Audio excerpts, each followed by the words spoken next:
young men with guns holding back wives and mothers outside a prison, telling fathers and sons to turn around, and after years of war to keep waiting. Inside are hardened ISIL fighters, the so-called worst of the worst, or innocent men locked up on false accusations. In Raqqa, it depends on who you ask. Families gather at the gates of Aqtan prison pleading with soldiers blocking their way.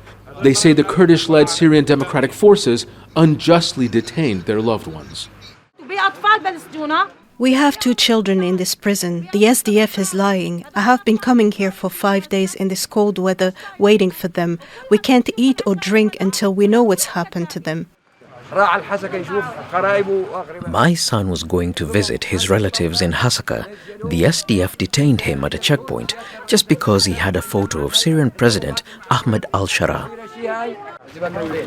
The SDF withdrawal came with promises, families say, that the innocent would be freed. But tired of waiting in the cold and rain, some rushed the gates, only to be pushed back again and again.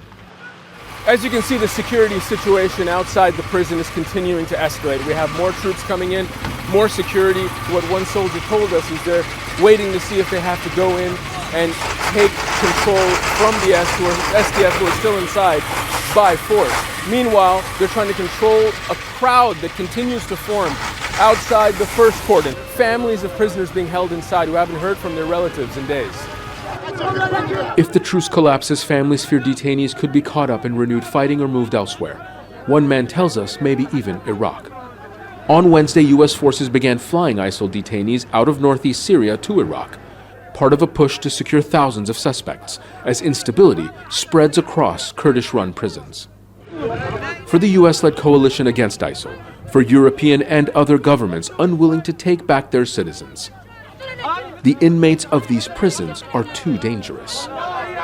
But for families living with the consequences of lines drawn and redrawn through their country, their homes, their lives, Syria's latest power shift isn't so black and white.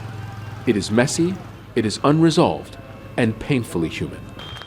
Zein Basravi, Al Jazeera, Raqqa, northeast Syria. Don't miss out and get the full picture. Subscribe to Al Jazeera for reliable news and expert insights. Like, share, stay ahead.